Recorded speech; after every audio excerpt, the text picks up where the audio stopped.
When a massive Kryptonite meteorite ends up falling to Earth, it will forever change the life of Clark Kent and his family. What'll happen next? Well, let's hop into the pages of Superman Unlimited issue number 1. The kickoff to a brand new series and brand new status quo courtesy of comic book veteran Dan Slott. So then, this brand new series wastes absolutely no time getting started. As we join the issue proper, we learn that today is a huge day for the Daily Planet. Under the sterling leadership of Editor-in-Chief Lois Lane, today the planet will be growing like never before. Not only will they just be a paper, but they will also be breaking into television, online fact-checking, as well as opening several new offices all over the world, and none of this would be made possible were it not for the massive cash infusion of the planet's brand new silent partner, Amani Edge. If that name sounds familiar to you, it should, because she is the ex-wife of Morgan Edge. Damn, didn't know he was with a baddie, but I guess he was. As Amani puts it, many rich divorcees have their own little pet projects, feeding the hungry, curing malaria. In her case, she wants to combat what she thinks is the biggest threat the world is facing currently. That being fake news and misinformation.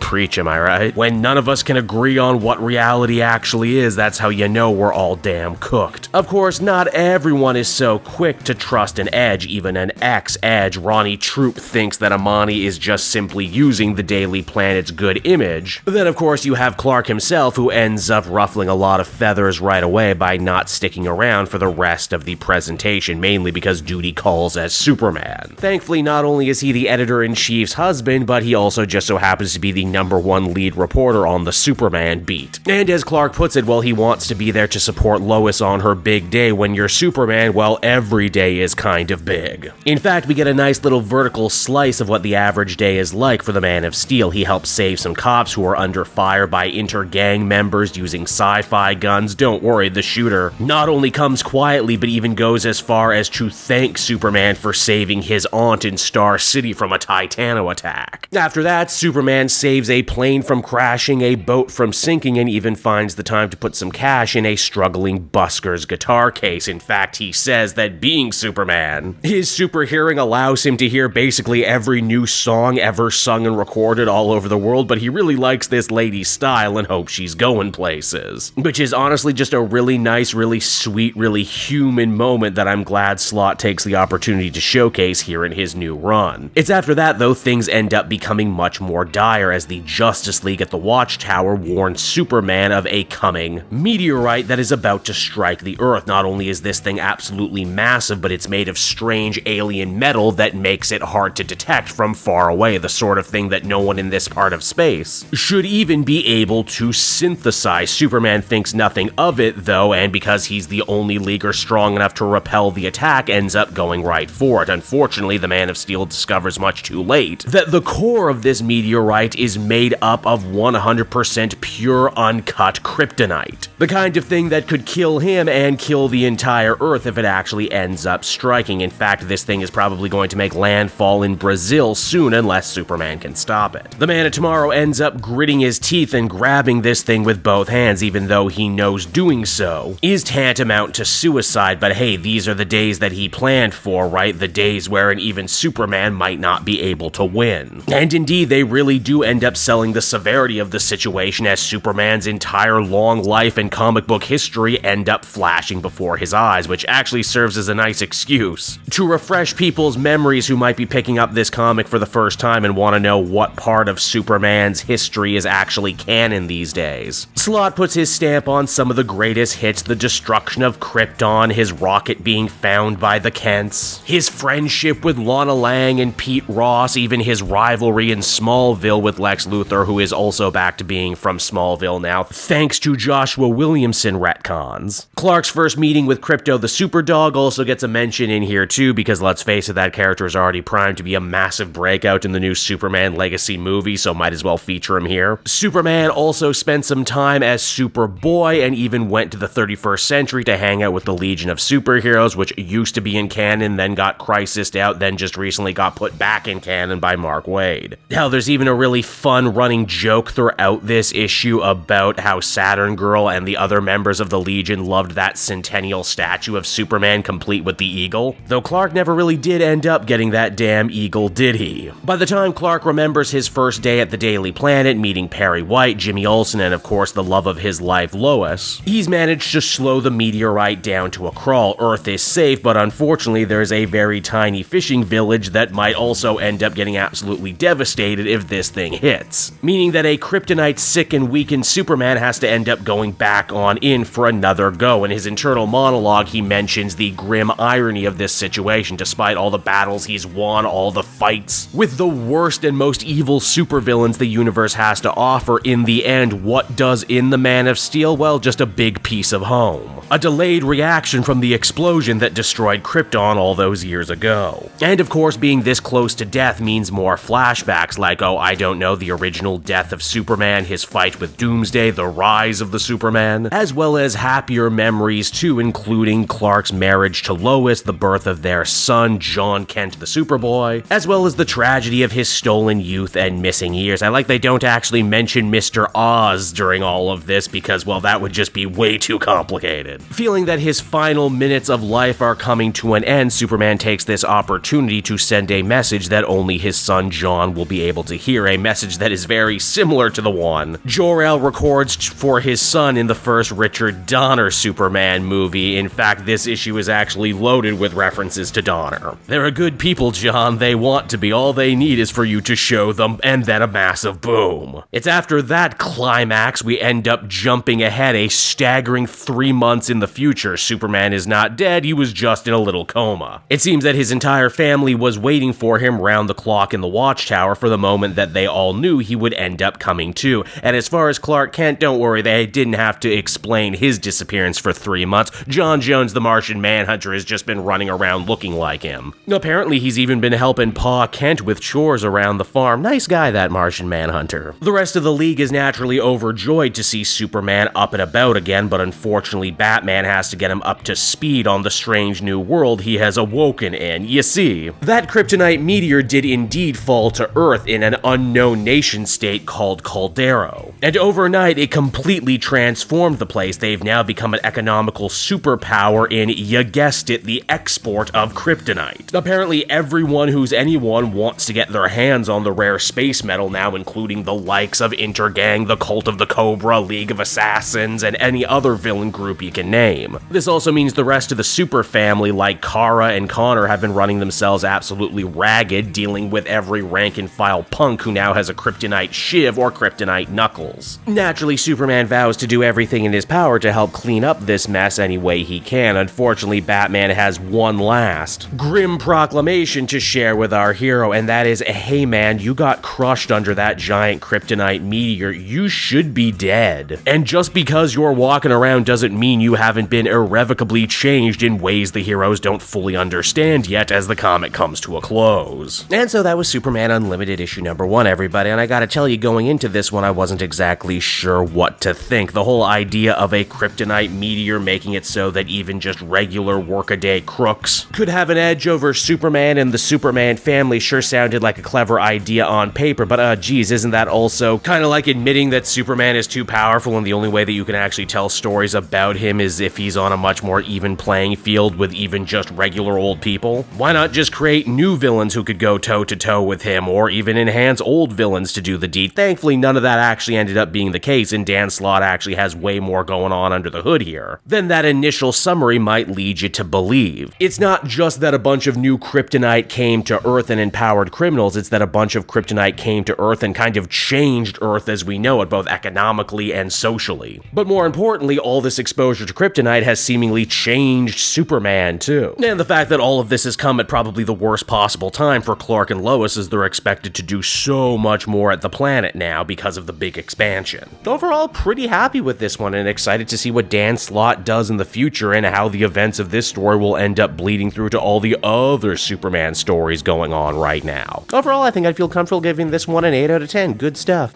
Hey there everyone, it's your old pal Cape Joel again, thanking you so much for watching to the end of the video. I hope you enjoyed it, and if you did, why not check out my Amazon link down in the description. Yes, that's right, the Cape Joel channel officially has its own Amazon storefront now. You can pick up a comic or anything else for that matter, and if you did, you'd really be helping me in the channel. So with that out of the way everyone, I will see you again next time. Bye-bye.